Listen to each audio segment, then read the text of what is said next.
SFIക്കാരെ കൊണ്ട് ചുടിചോറ് മാന്തിച്ച് സമര ആഭാസം നടത്തി കേരളത്തിലെ യൂണിവേഴ്സിറ്റികളെ കുറിച്ച് മുഴുവൻ രാജ്യം മുഴുവൻ ചീത്തപ്പേരുണ്ടാക്കി ഉന്നത വിദ്യാഭ്യാസ രംഗം കുളമാക്കി വഷളാക്കിയിട്ട് ഇവർ സെറ്റിൽ ചെയ്ത്. അപ്പോൾ ഗവൺമെൻറ് എപ്പോഴൊക്കെ പ്രതിസന്ധിയിലാവും അപ്പോഴൊക്കെ ഗവർണർമാർ വന്നൊരു പ്രശ്നം ഉണ്ടാക്കും. ഞാൻ നേരത്തെ പറഞ്ഞിട്ടുണ്ട്. ഇപ്പോൾ ആരോഗ്യ കേരളം വെന്റിലേറ്ററിലായി. അതിനെതിരായിട്ട് ജനരോഷം അലയടിക്കുമ്പോഴാണ് ഈ ഗവർണറും ഗവൺമെൻറ്റും തമ്മിലുള്ള പ്രശ്നം. നിങ്ങൾ പാവങ്ങൾ മാധ്യമപ്രവർത്തകർ അതിൻ്റെ പുറകെ പോകേണ്ടി വരും. നിങ്ങൾ അതിൻ്റെ പുറകെ പോയി. ഇപ്പോൾ മറ്റേ വിഷയങ്ങളൊക്കെ ഇങ്ങനെ നിൽക്കുമ്പോൾ ഇത് സെറ്റിൽ ചെയ്ത് ഈ സെറ്റിൽമെൻറ്റ് നമ്മൾ എത്ര നാളായിട്ടാണ് കാണുന്നത്? നിങ്ങൾ എന്നെ കളിയാക്കി.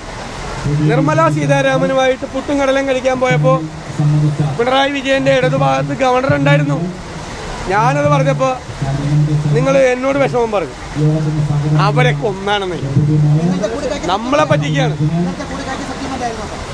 സംശയം എന്താണ്? ഇതിനു മുൻപ് ആരിഫ് മുഹമ്മദ് ഖാൻ ഇരുന്നപ്പോഴും ഇവരിതൊക്കെയല്ലേ ചെയ്തിരിക്കുന്നത്. എൻ്റെ ഒരു ചോദ്യത്തിന് ആരും മറുപടി പറഞ്ഞില്ല. മോഹനൻ കുന്നുമ്മൽ എന്ന് പറയുന്ന കേരളയിലെ VC RSSകാരനാണ്.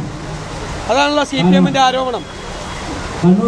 അദ്ദേഹം ഹെൽത്ത് യൂണിവേഴ്സിറ്റിയുടെ VC ആയിരുന്നു. അദ്ദേഹത്തെ ആരാ നിയമിച്ചത്? പിണറായി സർക്കാർ എന്തിനാണ് ഒരു RSSകാരനെ ഹെൽത്ത് യൂണിവേഴ്സിറ്റി VC ആക്കി നിയമിച്ചത്? അത് RSSുമായിട്ടുള്ള ധാരണയായിരുന്നോ? ഇത്രയും അറിഞ്ഞാൽ മതി.